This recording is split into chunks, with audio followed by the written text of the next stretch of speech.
A little while ago, the Kaira was looking to hire another young man to add to our wonderful staff of younger lights, co-rabbis, and the name came up, Rabbi Yitzchak Kowalski. Rabbi Yitzi and I go way back. We grew up in the same shul together. We went to the same high school. We went to the same Beit Medrash. And although he's a few years younger than me, but as soon as his name came up, although when I knew him he wasn't as nearly as accomplished as he is now, but I always saw him as a huge Baal Kishron with a lot of talent. But I had never imagined in my wildest dreams, until I met him more recently, how far he had come. And not only were we lucky to add him to our staff, but his wife as well have made already a tremendous impact. And since just like in baseball, there's a triple crown player. So Rabbi Kowalski has displayed the ability to be he's really a triple crown MVP. Whether it's batting average, home runs, Gold Gloves, he can do it all. He knows how to in his programs, in his outreach, his effort in the Beit Medrash Asmada, and his scintillating intellect. When it comes to analyzing a sugya, he really puts me in my place. So I feel honored and privileged to introduce him, and I know that it's going to be a very enjoyable session. Without further ado, on the sugya of Nashim and Kitta Megillah, Rabbi Kowalski. Thank you very much, Tzilka, for those very kind and fancy vocabulary words. Okay, a couple words of introduction. First, I'd like to acknowledge and thank everybody for joining us. People have changed their schedules, their learning schedules, their personal schedules, to come join us. Thank you very much, appreciate it. Also like to acknowledge the other Chevri HaKoil who have helped out in various fashions, or in arranging the whole program, Berkos arranging the chavruses, those who are involved in helping with the breakfast. Thank you very much. And for those who helped with the learning to make all the chavrusa shops, everybody who paired up, thank you very much. So we have a topic we're going to discuss. Now, as many of us, or all of us, have seen, looked through the Ma'amar Komos, this sugya in Shas, as almost every sugya in Shas, has many different branches and different ways where to go, and it's sometimes hard to focus on one particular point because it's just so vast and so encompassing of so many other things. You want to just conquer everything in a day. But as Shiva always used to tell me, that Rome wasn't built in a day. Things take a lot of time. Just focus on one at a time. And although this seems to have ramifications here for the sugyas of Dalet Kaisis, for the sugya of Ner Chanukah, for other sugyas about how we view androgynous and tumtum, many other side aspects, we're going to try to stay focused as much as we can on the women's obligations here in the Megillah. We're going to our basic outlines. We're going to first go through and summarize the basic Shittas HaRishonim that hopefully we all have seen, how different Rishonim understand the obligation of women. We're then going to speak out. The main focus is going to be the Shittas HaBahag. We'll get to exactly soon what he holds, and different Mahalchim in the Achronim, in the latter commentaries, as to why he says his opinion. We're going to try to get to the halacha l'maisa of how we paskin, what our customs are, and also we're going to try to discuss some other things besides the actual obligation of the women in the Megillah, but the women obligation in other mitzvahs of Purim as well. Okay, so we start with the Gemara in Megillah. Very one line, simple, straightforward, seemingly Gemara in Megillah Daf Tal. The Gemara says, Omer B'Shua ben Levi, Noshim Chayavos b'Mikra Megillah. Simply translated, women are obligated in the reading of the Megillah. Why? Meaning, we know there's an old principle that women are exempt from mitzvah seishas mangroma, different time-bound mitzvahs women are pater from, so therefore Megillah should be no exception. Women should be pater from listening to Megillah on Purim. Comes along the Shiur Levi and says, nonetheless, women are obligated because they're also part of the Nate. Now, Tosfos, the second Tosfos over here, does get involved exactly what was the role of the women. Were they the main player in the salvation, or was a team effort, and that they were just saved like we were all saved, men, women, and children, and therefore they're included. We're not going to focus on that right now. We're more going to focus on the first places, where Taisa discusses what is their obligation? Taisus starts off with a simple deek that the Gemara seems to say, Nashim chayavos in Mikra Megillah. Women are obligated in the reading of the Megillah. Again, women are obligated in the reading of the Megillah. That implies that, as we know from previous Gemaras, that men are obligated in reading the Megillah. So now the Gemara is telling us women are obligated in reading the Megillah. So here we go. Men are obligated in reading the Megillah. Women are obligated in reading the Megillah. Therefore, it says Taisus that seems to follow through that just like we know all the time men could read for men could be mostly other men. So too in this case, says Taisus, it should seem to imply that women could get up there and read the Megillah for us, and because they're the same obligation. And Taisus says not only is our Gemara mashma like that, Taisus says there's a Gemara in Erechin, which we'll get to in a minute, exactly what the Gemara says, it also seems to imply like that. Okay, but Taisus says no, not so fast, because we have a Tosefta. The Tosefta, which is a collection of different statements from the Tanoim that didn't make it into the Gemara, but that Tosefta has a halacha, which again, we're just going to take out one point to this halacha. Taisus says that an androgynous can only be mighty minoi, but cannot be mighty eini minoi. An androgynous, it's hard to define exactly what it is in modern science, but it's somebody who we're not sure if he's a male or female. So the halacha views every androgynous, whatever they are, every androgynous is the same, but we just don't know if they are a male or a female. Therefore, an androgynous could be mighty minoi, and one androgynous could be mighty another androgynous, but an androgynous will not be able to be mighty either a man or a woman, someone who's 100% man or 100% a woman. So that seems to imply, again, what would be the worst case scenario? An androgynous is a woman. So if an androgynous is a woman, so why can't she be mighty a man? We just said our Gemara seems to imply that a woman has the same obligation as men. Therefore, it says Taisus, and he quotes this in the name of the Bahag, that there is a difference between women and men. Women have a different obligation than men.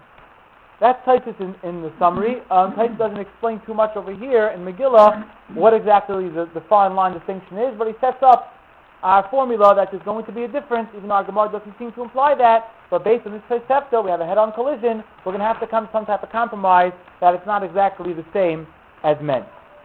So let's move on now to the Gemara in Erechin. The Gemara in Erechin, in Beis Gimel Amud Aleph, the Gemara, which is not marked off, is going through many different places that we have in different Mishnayos where we have the word Hakol. Everybody is ... And the Gemara goes on to explain different cases, what every time the Hakol comes to include something you would have thought otherwise. So the Gemara says, so we have a Mishnah and we have a Brayta, we have two things that seem to imply everyone is obligated in reading the Megillah. So what does that come to teach us? Says the Gemara, that comes to teach us that women are obligated in Mikra Megillah, and quotes to our Gemara, the Gemara in Erechin quotes the Gemara in Megillah, that women are obligated in the reading of the Megillah, like Shiur ben Levi says, because Af Hein Hayu Ba'is Hanei. So here, Rashi in Erechin seems to feel necessary to tell us that the Gemara seems to imply, like Taisus in Megillah told us already, that it's the same obligation, and women are kosher enough to read it to men and to moti the men. So there is a question that the Achronim deal with, is that this Rashi is a little bit out of place. Meaning a lot of times throughout Shas, we find Gemara's quoted from one Masech to another Masech, but there's usually one place where the headquarters is. Now, wherever the headquarters is, that's where the commentators will expound upon it at most, and other places it's just brought in as a side point. So seemingly this Gemara, its headquarters is in Megillah. Hence, the Masech Megillah, we're discussing different laws of Purim. So Rashi in Megillah should have told us this halacha. Meaning, if Megillah is the headquarters to this halacha, that women are obligated in Megillah, and it seems to imply even like men, so why didn't Rashi emphasize that in Rashi and Megillah? Rashi and Megillah doesn't say anything that seems to imply anything of this nature. This is a question that Achronim asked. We are not going to deal with this really at all, but just wanted to point out that I saw an answer to this. The Riv Bais Ephraim, written by Rabbi Grunberg's father, in Chelik Beis, brings down this question, and he brings a beautiful answer in the name of his son, Arav. And since he's not here, we don't have to get into that discussion right now. For those who want to look it up, it's there, and it's great discussion. Let's go back to Taisus. Taisus says that, quotes the Bahag again, but before that he quotes a little lengthier version of a Tosefta which he quoted in Megillah. And this Tosefta which Taisus quotes, although it seems to be the same Tosefta he quoted in Megillah, does say explicitly that women are pater from Megillah. So again, Taisus is stuck in this situation where the Gemara seems to imply that women have the same obligation, and then we have a Tosefta head-on collision that it says women are pater. So Ken comes along the Bahag, Taisus quotes this Bahag again, a little more explicit here, that there's a fundamental difference between men and women in Megillah. Men have an obligation of Kriya, of reading the Megillah, and women have an obligation of Shmiyas HaMegillah, just to hear the Megillah. So much so that other Rishonim, the Mordechai, quotes a Ravya, the name of Rishonim, that they say, therefore it'll follow suit that since the women have a different obligation than men, namely the women's obligation is to hear the Megillah, they will make a different bracha on the Megillah. The bracha that we would make, the men, when they read the Megillah, is Al Mikra Megillah, because we have an obligation to read the Megillah. Even if I'm being motzi, I'm being yotzeh through somebody else, someone else is reading for me, but that's because there's an old principle of Shemea Ka'ina, which we're not going to get involved in so much right now, but the point is that I can listen to somebody else and fulfill my obligation. So even though I'm a man, I'm not reading the Megillah, but the other man is reading it for me, he has the same obligation of Kriya, of reading. So that's why our Nusach HaBracha is Al Mikra Megillah. However, the Rav Yah says, for a woman who's reading the Megillah, she has to make the bracha of Al Lishmaya Mikra Megillah, because her obligation is only to hear the Megillah. Okay, so here, to me, this Tyson Erech is a little more clear than our Tyson Megillah, because Tyson here says very explicitly that the women's obligation is hearing, and the men's obligation is reading. And the Rosh in Megillah follows suit along the same lines, that he quotes the Bahag and explains that the men's obligation is Kriya, the women's obligation is Shmiya. He also quotes this Tosefta, Tyson Erech quotes that says women are Pater, and again he gives this, like we just said, this explanation that women have the Chiyuv of Shmiya. He quotes also a Yerushalmi. The Yerushalmi brings down the Rabbi Shiur ben Levi. The same Rabbi Shiur ben Levi, when our Gemara said women are obligated in Mikra Megillah, what did he do? Says the Yerushalmi, having machnish kol anshe beisai, he would gather together on Purim all the people of his house, including the women and girls, the Kaira Lifnei Megillah Sester, and he would read for them the Megillah Sester. And the Gemara, and Yerushalmi continues, Rabbi Yonah Avud Rabbi Yonah, Rabbi Yonah, the father of Reb Mana, having miskaven likrosa l'snei hanashim, he would make sure to read the Megillah in front of the women, to the beisai of his household, shakol ha'ibisaf, because they were all included in this, in this suffix, what he's calling, or this takana that there was in this Purim story. So the Rosh seems to be going also with the Bahag, and he's calling this Yerushalmi to help support it, that the women are only obligated in Shmiya, and therefore they, and that's how he explains it to Tosefta, and that's how he brings it to Yerushalmi also, which seems to help out the Shitas HaBahag, that women have a lesser degree of a chiyuv than men in the obligation. Now the Karban Nisano, which is a pirish of the Achronim on the bottom of the Rosh, he points out, even though the Rosh seems to say that a woman can be mostly another woman, because again they're on the same level of obligation, nonetheless he quotes a Tosfos in Sukkah, where Tosfos in Sukkah says that for a woman to be mighty, numerous women would be Zila Bahu Milsa. Loosely translated, it literally translates, I have to say, that it's a degrading matter. So what does that mean? Why, for one woman to get up and to be multiple women, is that a degrading matter? So Greenblatt explained it to me that what it means is it's going to lower the perception in the eyes of the people on the chashivas, on the importance of Mikra Megillah. We're used to, we come to a shul, we come to a tzibur, there's a certain way we have things set up. There's the men lead the tefillah because the men have a obligation beyond that of women in tefillah. Men read from the Torah, as we know, because men have more of an obligation of reading the Torah. There's a certain perception that people have of how things are done in a tzibur-tika fashion. Now, even if in Mikra Megillah, truth be told, the women have an obligation similar to that of men, but if we're only going to allow women to do this, says the Karban Nisano, it's going to bring down to perception of how people view the importance and the seriousness of Mikra Megillah. People are going to think, oh, it's like a lesser mitzvah, that's why we let the women do it. No, we want to make sure that everyone understands there's a strong obligation. We'll get to more halakha ramifications about that later, that we're obligated to make sure we hear every single word of the Megillah and not to space out at all during the Megillah. And therefore, if we're going to allow women to read it in a public setting, it might lower the perception of how people view the importance of reading the Megillah. Okay, before we continue in the Rishonim, let's just quickly recap what we have so far. We have a shita of Rashi and Erechin, which says implicitly that men could be most yosef through women. Women have the right even to be mighty men. And we have Shitas HaTosos, it's Bahag, how the Rosh is explaining that women have a lesser level. They have a chiyuv only of Shmiya, and men have an obligation of Kriya. The Rashba, the Ritva, and even the Ran, to a certain extent, all quote the Bahag, and even though they argue on him in certain aspects of how he understood the Tosefta, and they argue maybe say Tosefta was incorrect, but nonetheless they all come out la halacha that a woman should not be motzi a man. The lashon of the Ran was that even though the Bahag is incorrect, nonetheless, the Ein Zemachuver says El Shuroi Lochosh the Devar of Lahachmer. We have to be stringent and worry about the words of the Bahag, even though I argue with him, but I'm giving credence enough to his shot. Allah halacha, he was hesitant, the Ran, to rely on the opinion that women could absolve men from their obligation, and the Rajba and the Ritva also, even though they say that the Tosefta was a Shabeshta, it was a mistake, something's wrong with the Tosefta, obviously must be something wrong with it, nonetheless they both still say that it would be inappropriate for a woman to be mostly a man his obligation. The Rambam seems to learn based on the Maggid Mishnah, where he says that women are obligated in Kriyas HaMegillah, and he says in Halacha Beis, Echad HaKoreh v'Echad HaShomea min HaKoreh yotzei chavatzai v'hu yishma mipi mishu chayev b'kriyas. As long as you heard of someone who's obligated in the Kriyah, and as you said previously in Halacha Aleph, women are obligated, so the Maggid Mishnah explains in the Rambam that seems to imply, the Rambam understands, like Rashi, that men could listen to women.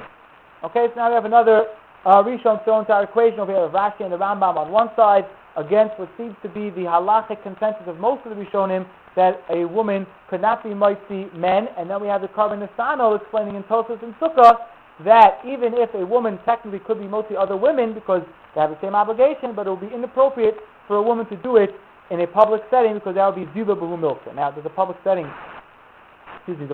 mean 100 people? I don't think so. A rabbin is usually you have more than 3 people. That's in other halachos you find it to be a rabbin. It doesn't have to be a minyan even. So I would like to believe that the Karban Nisano was saying that in a zilabul milsa, any public setting would be anything more than 3 women already, 3 or more women. That would already give it a lower the perception in the eyes of the people of Mikra Megillah. Okay. So now let's focus a little bit on the Shittas of Bahag. This Shita again that holds that women have the obligation to hear the Megillah, but not an obligation to read the Megillah, as opposed to men who have the obligation to read the Megillah. So so how do we understand it? Let's try to get a little deeper into the understanding of, take it to the next level, how the Achorim view it as why there should be this distinction. How does the Bahag come to understand that this distinction does exist? So the Sefer called Turei Even is written by the Shagas Aryeh, when the middle-aged Achronim will say, it was in the 1700s. Shagas Aryeh wrote a Tshuva Sefer, a lot of Lomdish Tshuvas, and he wrote a couple of Svarim on different Mesechtas, and one of them is called Turei Even. He goes through this Ba'arichos, he has a long, lengthy explanation in the Bahag. I'm not going to go through that. But on the bottom of the Turei Even, there's the Hagais, the notes of the Imrei Baruch, of Baruch Tam, who commentated on a lot of Svarim. A lot of the Gedolei Achronim have the Hagais of Baruch Tam. He has on the Ketzos, he has on the Turei Even, he has on Pnei Yeshua. He has on a lot of the Achronim, he writes his little own ha'aretz. So he wants to suggest, without getting into Turei Even's long shot, he says, I have a much simpler answer. If you look in the Gemara and Megillah, he says, the Gemara says later on, that it lists there were 48 Nevi'im that Klal Yisrael had throughout Tanakh. There were 7 Nevi'os, 7 women prophecies that we had throughout the Tanakh. And the Gemara there continues and says they didn't add anything to the Torah, no extra thing except one. The only thing they added, says the Gemara, was the obligation we have to read the Megillah. So ask the Gemara, okay, how do they know they can do that? How do they know that they're allowed to add this mitzvah to as a new commandment? It's not Midaraisa, but how do they know they can tell us to do this new mitzvah? The Gemara says that the Nevi'im, Mordechai was a Navi, and Esther, who was a Nevi'ah, made a Kavachomer. What was the Kavachomer? Umame Avdus L'Cheirus Omim Shira, just like when the Jews left Mitzrayim. We came to the Kriyas Yam, so we split the sea, and afterwards we recognized the miracle, we sang Az Yashir, so Maves L'Chaim L'Kol Shekain, in the days of Purim, where there was a decree against us to be killed, the whole Jewish nation, and now we're all saved, all the more so shouldn't we say Shira? Period. That's the end of the Gemara. Says the Hagais Baruch Tam, what does that tell us? That tells us that there is a level, there is an understanding that the Megillah is like a shiur, the Megillah is like a song, just like we had the Az Yashir when we left Mitzrayim, we sang praise to Hashem, and that's a makar, that is a source for the fact that we're going to have an obligation to read the Megillah on Purim. Again, just like over there, even when we weren't going to be killed in Mitzrayim, we were allowed to live, we just were enslaved in servitude, and still we have this obligation to sing, to praise Hashem for what happened to us. All the more so when we had this death decree upon us by Achashverosh and Haman, now we should bring forth in song. So the Megillah has an aspect to it of a song. It says, if you look in the Psukim by the shiur, what does it say? It says, Oz Yashir Moshe of Bnei Yisrael. Period. Etc. As we know the rest of it. After the shiur, it says, Vatan Lahem Miriam. Miriam did a shiur for the women. If you look in Rashi, says the Haggai's Baruch Tam, you'll see that Rashi explains over there that Moshe said shiur to the men. He said it, and they responded. It was like a give and take. He's saying the high part, they were saying the low part, whatever it was exactly, the refrain. They had some give and take back and forth in the shiur, so all the men joined into the song. By the women, he says, the passage that says, Vatan lehem Miriam, and says Rashi, Miriam omra shiur l'noshim. Miriam said the song to the women. It doesn't say that women responded to anything. There was just one person said it, and that was it. Says Haggai's Baruch Tam, that gives us a basis to make this distinction between in Mikra Megillah. Again, Mikra Megillah is being learned out from Oz Yashir.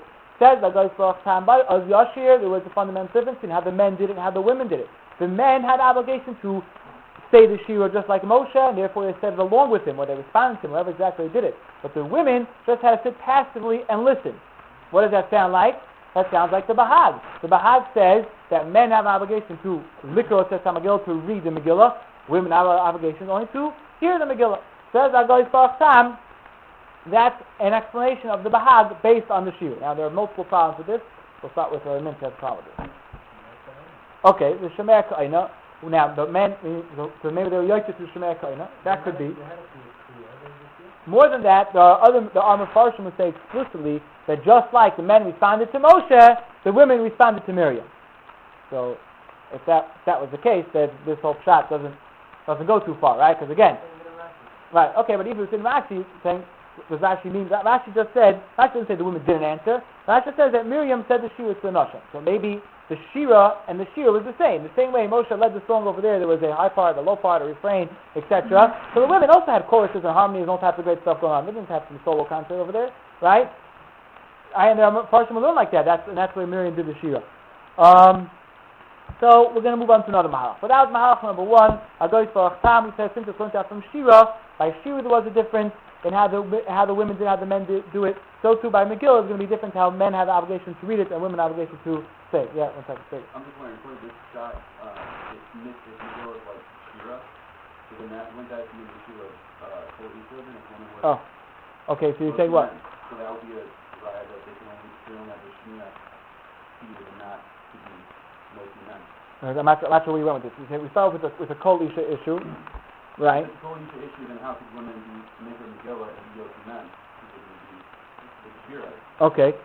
We're not going to get into that right now, but we've shown him who do learn that the reason why women can't read to men, not like this whole Bahag, because of Shemiya and Kriya, etc., just because a man is the problem of Kol Isha Erva. The problem with that Mahalach is that, so let's say she doesn't, if she sings it like with the trup, with all the, the marks, the notes and everything, that's a song. But to hear a woman talk regular without sing-song fashion, let's say she just reads the Megillah in a monotone, is that a problem of Kol Isha Erva? Not necessarily. Some posts can say yes still, some posts can say not. So regardless of whether or not the Megillah comes out from shiur or not, I'm not sure, it still could be a problem of if the women would sing it for the men, or say it the way we say it, like we told with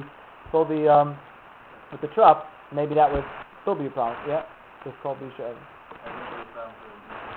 Oh, right. So a woman could hear from a woman according to this also, right? A man that doesn't have a problem. Oh, for his wife, okay, a wife. Right. Right, something like that, yeah. If you learn from the shiur, so the time when the women would just listening to Miriam or listening to Moshe? Sounds like just from listening from Miriam, because right. So Miriam is doing the shiur. Right. That's another problem. Right. There's other problems with this Haggai's Baruch Tam. Okay, let's move on to the next shot in how to explain the Bahag, why there's a difference between men and women in the Chiyuv of Megillah. So this is going to be based on the Macheshes. Some people thought it was towards the back of the booklet. Macheshes is from the Gedolei of the later Achronim. They lived, say, early 1900s, before pre-war Europe. It's a great Lumdish Sefer, a lot of Shiva Sharei in that Sefer in the Macheshes. So the Macheshes gives us a real Geshmak Mahalach in how to understand this Shittas HaBahag. He says as follows. The Gemara later on in Megillah tells us that if we have an obligation to read the Megillah on Purim, and we have an obligation to read it from inside a clock. Like, you can see, come here, they read it from a clock, right? If you read the Megillah Baal Peh, says the Gemara, if someone gets up there, just says the whole Megillah, all Prakim, how many Prakim is the Megillah? 10 Prakim, right? All 10 Prakim by heart, he knows it all, you're not Yosef. Says the Gemara, why not? Why you're not Yosef? The Gemara says, learn out a Gezerah Shava. We have a way to learn out that you see you have to read it from inside. Where do we learn this Gezerah Shava from? Where do we learn this from? Says the Gemara, it says in the Megillah. Pasuk in Megillah at the end says, it's Niskarim V'Nasim, we have an obligation to remember and do the days of Purim. And it says by the Pasuk, by wiping out Amalek, in the Torah it says, Ksov, Zos, Zikaron, B'Sefer, etc. You have to write down this remembrance in the Sefer by Amalek.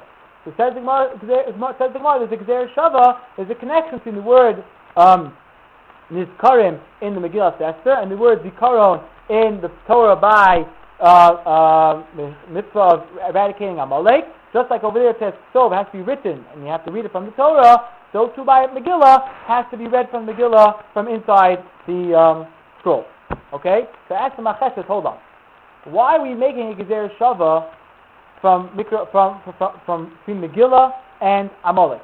Why don't we just make an easier Gezerah Shava, or make it less bearing on us? Let's just say we have a pasuk Zochar Soma Shabbos L'Katcher, right? Part of the 10 Commandments. You have to remember Shabbos. The Gemara from there learns that we have a mitzvah to remember Shabbos when we start Shabbos, right? So we say Kiddush, we daven, however we yot to that chiyuv. You don't have to read inside. You could say davening by heart. You could say Kiddush by heart. There's no obligation to read anything about Shabbos inside to remember the mitzvah of Shabbos. So why are we learning from Amalek that you have to read inside from Mikra Megillah? Why don't we learn out from Shabbos? And it'll be easier enough. We can say Megillah Baal Peh. Says the Macheshes, because, what does it show us? We're not going to learn from Shabbos to Megillah. We're going to learn from Amalek to Megillah. Why? Because there's a connection between Amalek and Megillah. There's no apparent connection between Shabbos and Megillah. Namely, Amalek and Megillah is because Haman came from Amalek, and the whole story of the Megillah, in fact, is telling us the story of wiping out the name of Amalek. So we want to learn out from something which is domeh, something which is comparable. We want to compare apples to apples, not apples to oranges, right? Therefore, we're going to compare the eradicating of Amalek to reading the story of the Megillah. Therefore, step 1 says the Macheshet, we're going to learn out, the Gemara learns out, obligation to read the Megillah inside from the story of Amalek. Says the Macheshet further. After this, so step 1 is that we're learning out from Amalek, and step 2, the Gemara later on discusses in Megillah that the Gemara says the obligation to understand every word of the Megillah. We have to pay careful attention when we hear the Megillah, and we have to make sure we hear every word. Says the Gemara, I don't understand, because there are certain words in the Megillah, Ha'achashtanim, B'nei Aramachim, there are certain words which are semi-Persian, semi-Arabic, whatever exact language they are, which we don't have an exact definition for them. So how are we going to go to the Megillah? Says the Gemara, you're right. There's a mitzvah kriya and pirsume niso. As long as we have to hear every word, but besides that, there's an inyan of pirsume niso, hearing the main story of the Megillah and remembering the story of Haman, Achashverosh, and how he was saved, etc. That's part of the Mikra Megillah. So it says the Macheshes, so he gets a little fancy footwork over here. There's a two-prong obligation in Mikra Megillah. Number 1, the extra chiv that we have to read it inside from a parchment, etc. That comes down from the mitzvah of Amalek. Just like it says by Amalek, so goes to Torah and Sefer, so too that carries over to us. Step 2 is that we have the mitzvah of reading the Megillah for Pir Samaneh, to remember the miracle of the basic Purim story. So says the Macheshes, now that we have a two-pronged obligation, I'm going to tell you very simple. The first part of the obligation doesn't apply to women. Namely, the fact we have to read it inside carefully is not applied to women. Why not? Because again, where is that being learned from? That's being learned from the mitzvah of Zechiras Amalek, remembering to eradicate Amalek's name. And the Chinuch, one of the Monei HaMitzvot, he tells us very clearly, Shehanashim lo nitzavu al zeh, women are not obligated in this mitzvah of Zechiras Amalek. Why? She'enon benos machama. They don't go out to war. Women are not part of our front line, not part of the Marines. So therefore, v'lachein eino mitzvah al kol mitzvahs of Mechias Amalek. They're not in this whole parsha, not at all in this story of Mechias Amalek. Therefore, says the Macheshes, it follows suit to say they only have level 2 obligation on the Megillah, namely Pirsume Nisa. Since they only have Pirsume Nisa, and therefore they cannot be motzi a man who has a two-pronged obligation, because we have the old principle that kol misha eino mechuyev b'davar any motzi esalam dechavasa. Anybody who's not obligated in something can't absolve someone else from the obligation. Women have the only obligation of Pirsume Nisa. Men have the obligation to read it inside, because that's part of the mitzvah of Mechias Amalek. Women don't have that obligation. So, what comes out? Women can't be motzi men that part of the obligation. Therefore, says the Machesh, that's a way of understanding how the Shitas HaBahag, why women cannot be motzi men in their chiyuv. So again, Machesh is coming to explain the Shitas HaBahag. The Hag again holds that women have a chiyuv kriya and the men have a chiyuv kriya and the women have a chiyuv of shmiya. And the way the Machesh is explaining that is that the chiyuv kriya of men is two pronged. A, there's the inyan of Mechiyas Amalek in there. B, Pirsam Haneit. And the women only have the second one, Pirsam Haneit. They're in the parsha of Amalek. Therefore, women cannot absolve men from the obligation. Good? Now, says Rav David Cohen from Brooklyn, it should follow suit according to this, that if you know anything about the halachos of war, who else doesn't go to war besides men? Besides women? Okay, well, once I'll get to that in a minute. But besides that, those are specific exceptions.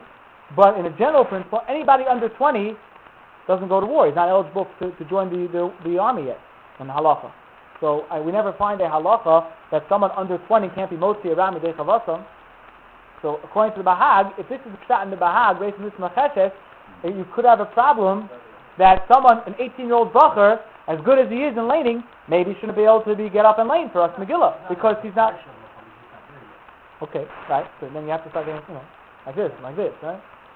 Okay, but it's all you can think about it. It's a similar halacha. I don't want to mention it because to me, it was fascinating halacha. And some yeshivas have this minute that they're machmer that a boy under 20 doesn't daven musaf for the Amid on Shabbos or even on Rosh Chodesh. Because, what's musaf? Musaf is a special carbon being on Rosh Chodesh, on Yom Tif. Where does the carbon musaf come from? From the money of the shkolim. From the money they collected annually for the shkolim, that goes ahead and buys the carbon musaf. Who is obligated in shkolim? Only those men over 20.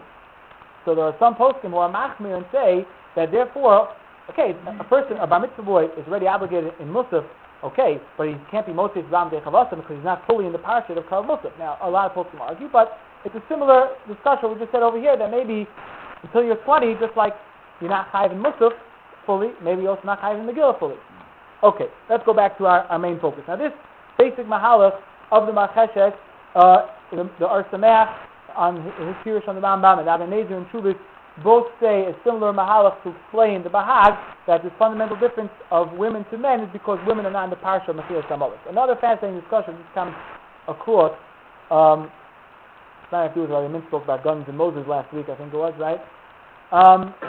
Let's say you come face to face with Amaleki in the street, and he says, it's tattooed on his forehead, I am an Amaleki, right?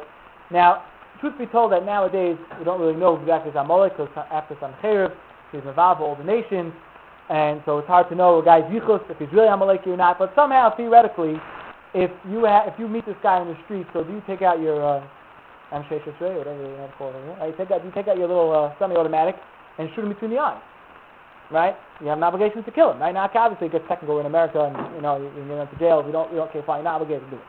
But does a woman have that obligation or not? A woman she's walking down the street one day and she meets this Amaleki guy. Does she pull out her tear gas, whatever women carry with them in New York City? They have a mace, right?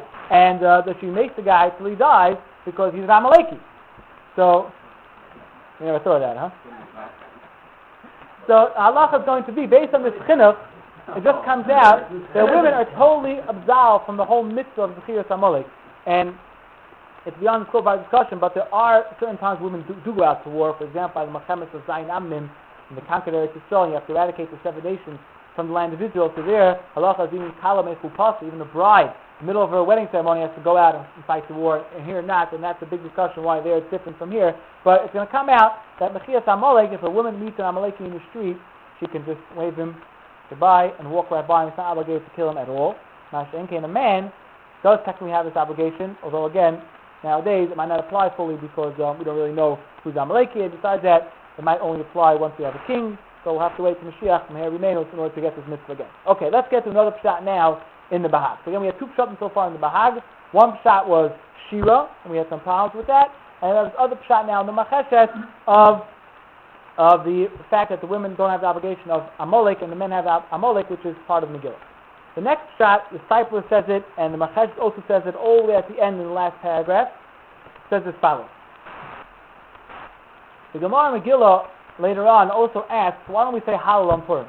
Very strange. Almost every other Yom Tif we say Halal, Why on Purim don't we say Hallel? And the Gemara has a list, I don't remember, maybe over 10 reasons why we don't say Hallel. Every Amora gives its own reason why we don't say Hallel on Purim. One of them, which is Rav Nachman, says the reason why we don't say Hallel on Purim is because Kriyasa Zuhi Hilula. Reading of the Megillah is a key of saying Hallel on Purim. Now, interesting to note that the Bahag, again, because we're coming to explain this, the Bahag, the only one he quotes from this whole Gemara is the Machogas HaPoskim, how we pass him, meaning in our halachic ramifications, what's the reason why we don't say Hallel on Purim? And that is in my focus beyond the scope of our discussion. We're trying to stay focused on discussion as much as we can, but the Bahag, he passes this teretz of Rav Nachman that Kriyas Zuri Hilula. Now, all right, hold that sidebar for a minute.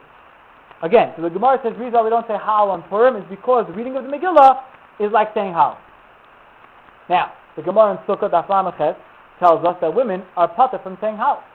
So if part of the Kriyas, part of the Chiyuv of Megillah is that it also has Hallel, and like we said before, the Gemara says it's pure Samanais, so it says the Macheshes and the Stipler saying the same idea, that again, for the men we're going to have a two-pronged obligation, A, Hallel, B, pure Samanais, but women don't have Hallel. So women don't have Hallel, again, so only left to level B, that the only second obligation of pure Samanais the women have. So that again will be a reason why women can't be motzi men, because men have the obligation of Hallel and the obligation of pure Samanais, and women only have the only obligation of pure Samanais. Then we got, the disciple asked this question, Machesh also asked it, the disciple actually answers it.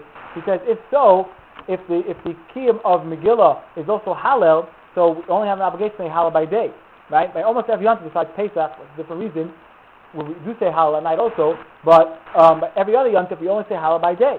So if the chiyuv of Megillah is like Hallel, that means that only exists by day. So that by night, it should be that men and women have the same obligation. They both only have pure Samanais. So then it should come out, according to the Bahag, that even men could be motzi women at night.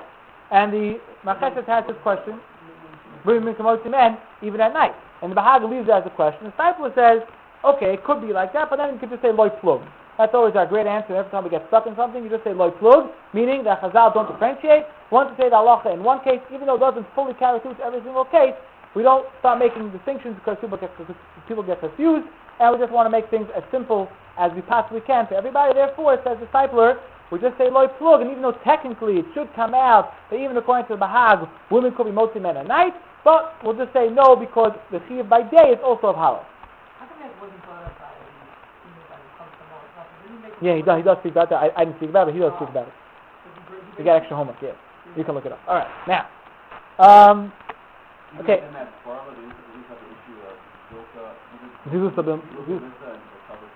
Right, so that's true, but the Bahag never seem to have addressed that point. That was the Korban Stam. We'll get to that more in a minute when we get to the halacha l'maisa aspect of it, but in the Bahag, in the pure sense of the Bahag never brought that up as an issue.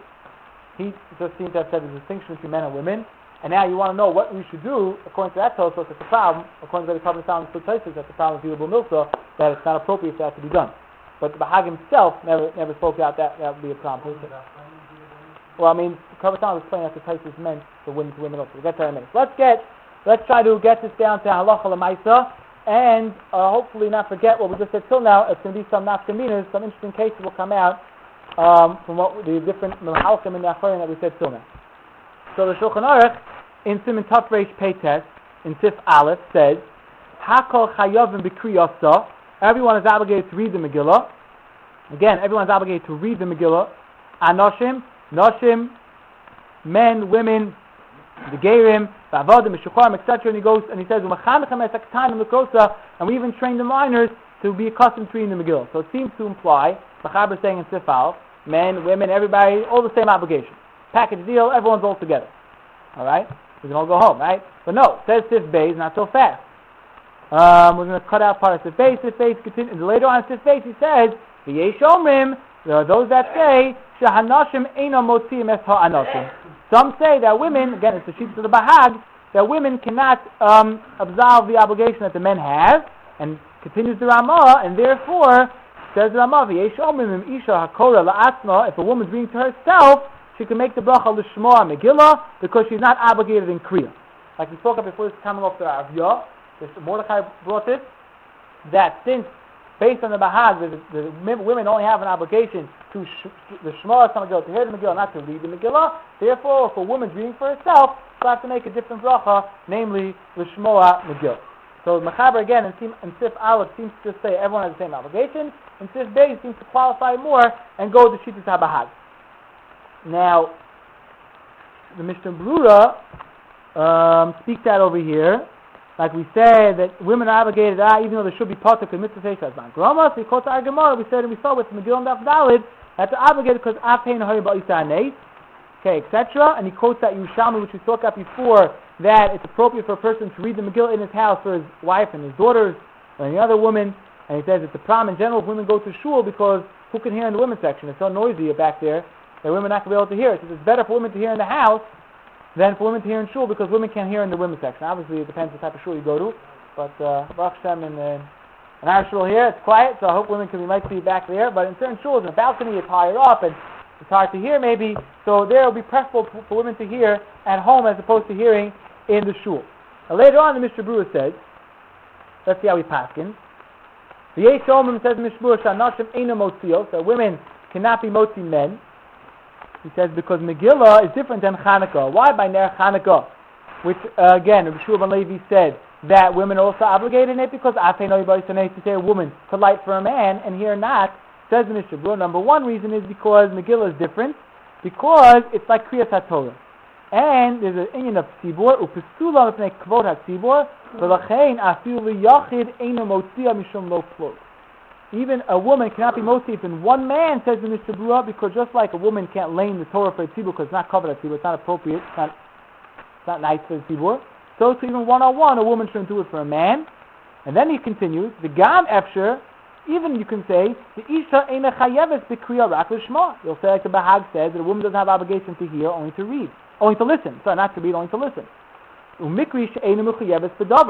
Therefore, she's considered as if she's not as obligated as a man. However, says the Mishnah Brura, it seems to say, says the Mishnah Brura, that a woman could read for another woman. However, it comes along with shiur, which is the Mishnah Brura in his own footnote, says, but he quotes our carbon and and says, that which we say a woman can only be mostly other women, that's only one-on-one. For multiple women, Ein ha'isha motzion, because the zilabu milchus. So Mishnah Brura very clearly is passing like this carbon asano, that a woman cannot do it for multiple women, and we spoke about before, he doesn't say exact amount of women. I think it's anything once you have more than 3 altogether, that will be a rabbim, because it's zilabu milchus. Again, like we spoke about before, there's a term that's going to lower the public perception of the chashivas of Mikra Megillah if we're going to allow a woman to do it. And since usually we don't allow women to do things in a tzibur-tika fashion, it's going to lessen the chashivas that people view Mikra Megillah. The next Mishnah Brura says, Im ha'isha kol la'atzma, etc. V'ayin Magen Avram shemitzadeh lo tikol la'atzma klal. Rak tishlo me'hanashim. Magen Avram comes out based on a Zohar in Ruth that it's inappropriate to lay for women at all. Now, anytime we get involved in a Zohar, I just accept it and say, okay, take it as face value, because that's beyond the scope of our yeshiva education, how to understand Zohars. I never went to Kabbalah school yet. And therefore, once we have something as a Zohar, and the Ravam quotes it, and the Mishnah Brura quotes it, now, even though the Sharsin does get busy with that, it might be a different nusach in the Zohar, the same nusach, different nusach, that's a technical issue, exactly what the Girsa is, but that is the accepted halacha after the Magen Avram brings down, and the Mishnah Brura qualifies it, that a woman should not even read for herself because of this Zohar. Now, however, the Mishnah does carry through, we're not going to read the whole thing inside.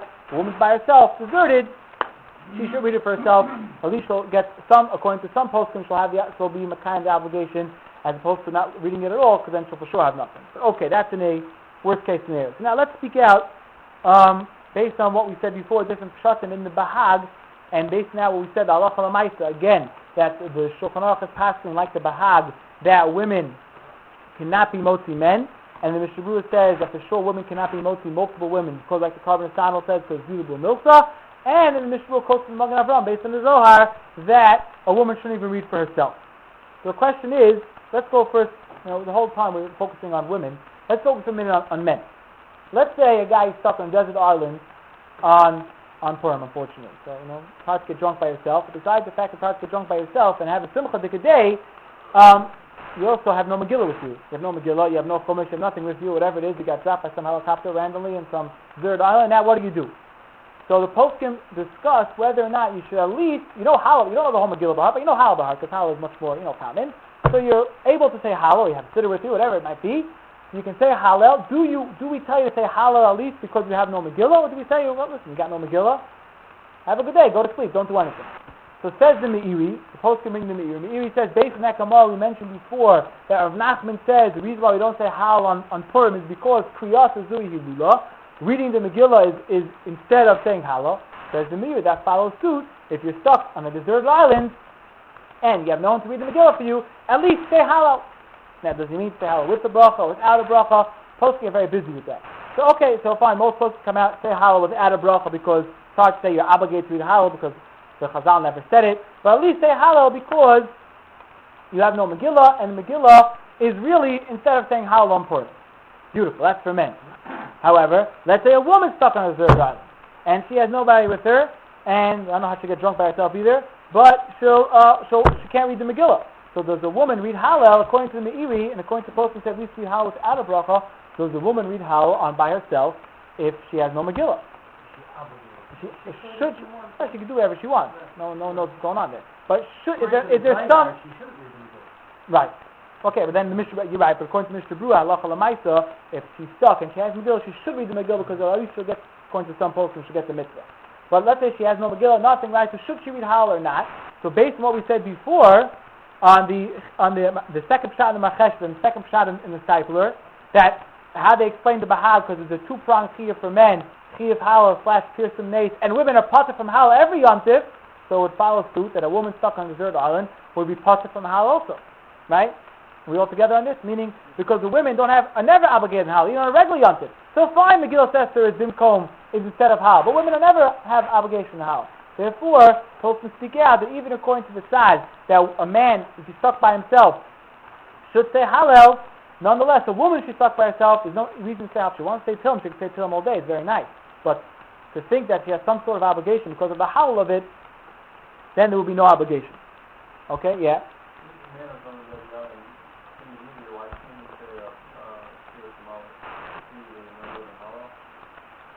Okay, that's right. So that he's getting an Indian of right. So that's right. So correct. You're saying right. According to that, the first pshat in the Machesh, it should come out that if he knows those 9 psukim of Amalek by heart, right? So he can just say those psukim and also have some type of kiyum. Yeah, but okay, no, but he's saying that's how we learned the Gezer Shava, but that also showed us that part of the mitzvah of Mikra Megillah is in Amalek Dekadin. That's how the Gemara explains that. Right, but you don't have a Megillah here. You're stuck in the third line. You have nothing, right? So according to Brian Zayas is saying very good that what's going to come out is that according to the first shot in the Machesh, just like we're saying, you should potentially say Hallel. It should be you could just, if you know those 9 psukim of Mechiyas Amalek Bahar, say those psukim, and that's what you could. Well, okay, you don't have. You're stuck. Right, so you have at least some type of, okay, alright, so Hallel might be better, but okay. Now, another pshat we could say, pshat, but another halacha that would come out is that we spoke out, and we're not going to get involved so much in this right now, but a man has a very strict obligation to make sure he hears every single word of the Megillah. And, some Minyanim people get very neurotic about it, how they do it, this and that, and it seems to be over the past number of years is a more prevalent problem. For some reason, they didn't have this problem as much back in those days. Seems to be more prevalent now is that something called spacing out. And it seems to be the poskim in the past number of years have many tshuvas about what happens if you space out during the Megillah. Now, there are Lashonis that I like that halacha, some is nim v'lo nim, tir v'lo tir, meaning a person like he's half asleep, but like spacing out where everyone says, I wasn't asleep, so it's totally spaced out, right? That didn't seem to exist for some reason 75 years ago, I don't know why. But nowadays it's very prevalent. So let's say a man spaced out during the Megillah, it's a problem because maybe he didn't hear some of the words. So the poskim advice for a man to make sure he doesn't space out during Megillah, there's 2 options. Either he should have a kosher Megillah with him, and he can read along every word, so for sure you're safe. Or, if you don't have a kosher Megillah with you, looking in the Chumash, whatever you're looking in, keep your finger on the plate, and follow along every word, and try to stay focused, although it is hard, so that you can at least know that you heard every word, because you're following along with your fingers. Another trick you can do, this is a little rigid, you can take a little pebble, alright, you put it underneath your chin over here, and look down, and therefore you make sure you're looking in, because once the pebble falls out, you look outside the Chumash. So if you're afraid you're going to look outside, I'm not suggesting someone does that. But I once had a Rebbe who told me that if guys don't look inside when he reads the Gemara, he's going to bring us all pebbles, and every time a pebble falls out, guys are going to get a smack. Now, that kind of kept everybody, no one wants to have a pebble under their chin, so everyone looks inside. But for a woman, let's get to a woman now, yeah? Does a woman have an obligation to be as strict and as careful as men do by the Kriyas HaMegillah? So Paskin Rabbi Cheskel Roth, who's the Kloisenberger Dayan, not Kloisenberg, he's the Karlsberger Dayan in Borough Park, and I saw it brought in of Shmuel Felder from Lakewood Sefer, based on what we said in the Macheshes, in the Bahag, in the whole Mahalach, that women have only a chiv of Shmiya, and that means, Shmiya means Pirsam Hanes, as long as a woman heard most of the Megillah, and she just was supik if she spaced out. Now, not that a woman is allowed to walk out during the Megillah. No, everyone agrees that, so we can't do that. But if she's in the spaced out question, and she's misupik if she heard every word or not, but she was there in the room for every word, as since her obligation is a Pirsam Hanes obligation, based on what we said in the Bahag, therefore, for a woman who spaces out, it could be Meko, and she does not have to go ahead and hear the Megillah again. So it's good. If she misses, if you show missed words, or if she just misses brachos, well, that's when it gets more technical. If she's allowed to read some of them, put them inside, because there, halacha technically is that if even a man who misses some words from the Megillah, if he has a chumash, even if he doesn't have a custom Megillah in front of him, he can catch up some of the words. So that's only up to a certain extent. You have to have less than half the Megillah like that. So for a woman who comes late, what? Can't be in the beginning. Right. It gets technical when exactly how late she came in. If she missed just the brachos, but she caught every word of the Megillah, I think she should be, pretty okay. But the other we're talking about, right? But, okay, now, let's get to another case. Is that what the Purim is doing? I thought the woman was really so because you can't hear. Can't hear every word, you can't hear it all. I thought it meant you can't hear it all. But okay, maybe it's what it meant. I don't know. Let's get another shiur. This is a fascinating shiur like this. You have a woman at home, and her husband's together with her husband. Obviously, this shiur, the husband didn't exist. Or he's drunk already in Purim night. You have a woman who has two kids at home, let's say. 11-year-old son and a 2-year-old baby. Now, she knows she can't bring the 2-year-old baby to the Megillah because the baby's going to cry and make noise the whole time. So the face-off is between who should go to hear the Megillah. Should the woman go hear the Megillah in shul, and the kid will have to read the Megillah for himself at home? Whatever reason is, no one's going to be able to read the Megillah for the kid later. There's no second reading. So the 11-year-old boy stay at home and he has a kosher Megillah, let's say, he'll read the Megillah at home, and the woman should go to shul? Or do we say that the kid should go to shul, the 11-year-old son should go to shul, and the woman should stay home with her son, with a 2-year-old baby, and she should read the Megillah inside for herself? So this shiur, the Ungvar Rav Nasha Klein, just about a year ago, he has a tshuva about this, and he says, listen to this one, the woman goes to shul, and she has to hear the Megillah in shul, and the kid stays at home and reads the Megillah for himself. Why? Because based on this Magen Avraham, it's how he's pastoring, a woman can't read the Megillah for herself. She has to hear it in shul. The boy, okay, he's a katan, he has an obligation to hear the Megillah to Machaber Paskid, but he says if you read the Machaber carefully, what does the Machaber say? We train the kids to read the Megillah. Don't say Mechanechem es hanashim l'kosa. We train the kids to read the Megillah. So he says it's better for a woman to go to shul, leave her 11-year-old son at home, probably kicking and screaming also, because he also wants to go to shul with the cat guns and everything like that, right?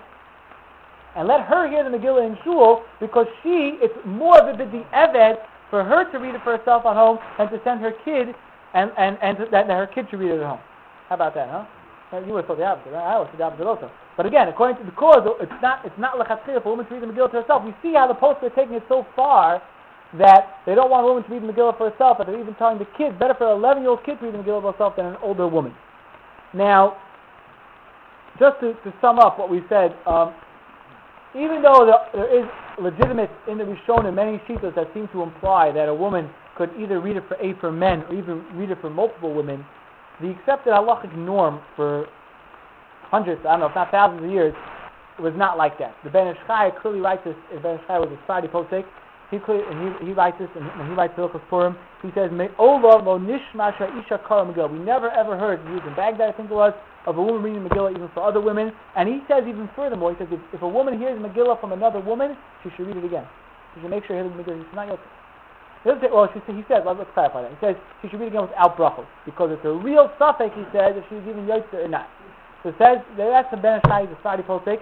That's what he says. The Kaf HaChaim goes with this also. And basically, we said in the Mishnah Brura, who quotes this Karban Nesan La Halacha, that the woman can't read it for multiple women. That would seem to be the halacha for sure. You can't do that. And even according to this Magen Avraham, that a woman shouldn't read it for herself. And like we said, the way that Masha Klein passed in it, she should never read it by herself. She should better go to shul, leave her kids at home, so she read the Megillah in shul. That seems to imply that this is the halachic accepted norm. Once we come to the Achronim, that women listen to Megillah from men. Now, there's a fascinating shul from Moshe, which Rabbi Kamen pointed out to me, which is not discussing specifically women laying the Megillah to themselves or to other women. It's discussing in general the movement of women doing things which are not accepted norm for thousands of years, how women did certain mitzvahs. And he writes a lengthy tshuva about it. How do we go around doing it? Like, is there a problem? Is it not a problem? He does write some very strong terms over there, but the basic idea that Moshe tells us is that the Torah does not obligate women in mitzvah seishas man grama. Not only does the Torah not obligate them, Chazal never obligated them. So if a woman, and they said there are many reasons why that is, and it's not within our range of understanding to necessarily understand all those reasons. He said, you want a simple reason? I can tell you a simple reason. But he says, but there's many more reasons that are even beyond the most advanced Talmudic scholars to understand why it is like this. But this is the halacha. And he says the simple reason is because a standard woman is not rich. And he says, if you look at Teva Habriya, whether it's by human beings or by animals, it's always like this. The female is who gives birth to children. The female is responsible for raising the family. And he says that is in a malacha chashuva l'fnei haborei. How do you say it exactly? Basically, he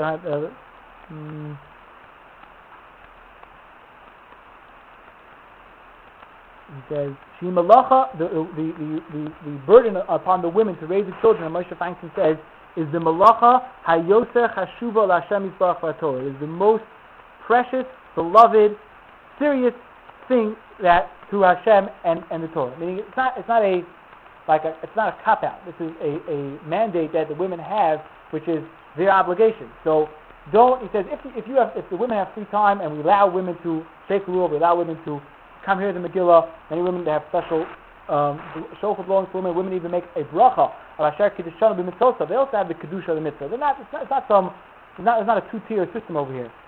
Moshe said you have to be clearly define what a man's obligation is, what a woman's obligation is. So if a woman has free time and she wants to do extra things, that's great, because as long as her intention is the same shemayim, because she wants to do more mitzvahs and she has more time and she's not taken away from anything else.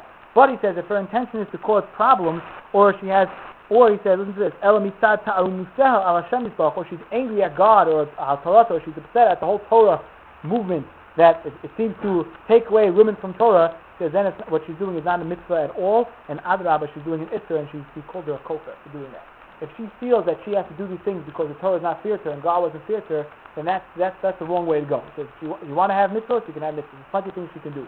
But to think that she's lesser level, he says, Avada, women have all the kedusha that men get from doing mitzvahs, women also have. As we said, they can say, anytime they do a mitzvah, they say the same nusach bracha, same nusach of Asher Kiddushanu b'mitzvah. He sanctified us in the mitzvah, right? They're not lesser in any way, shape, or form.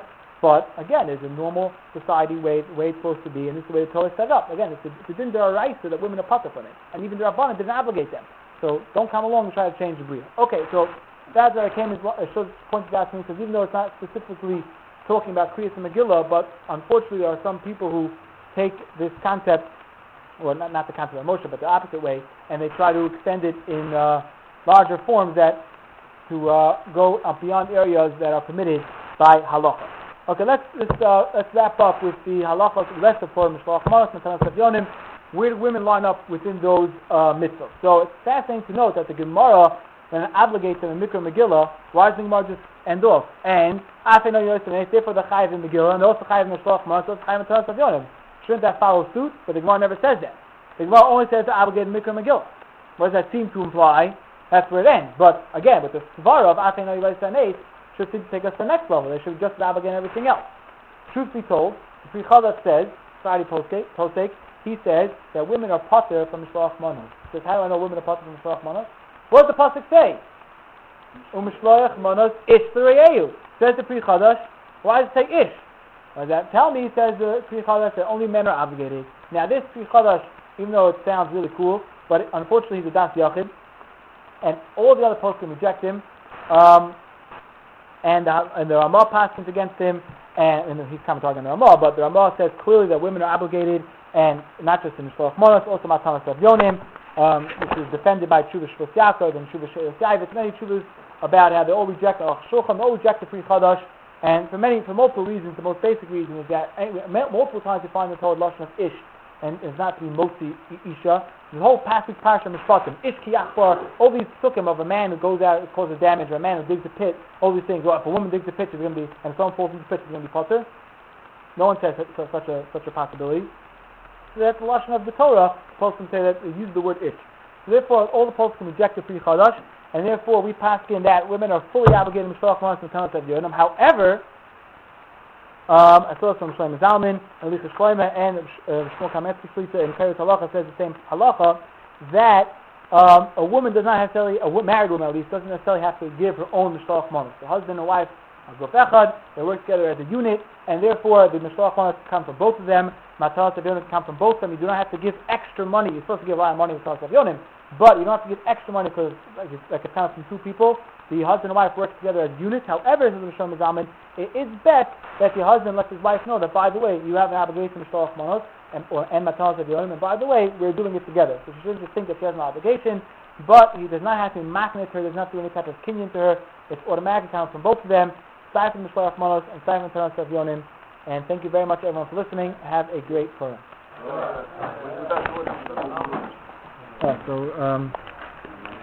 So Shlomo Zalman says that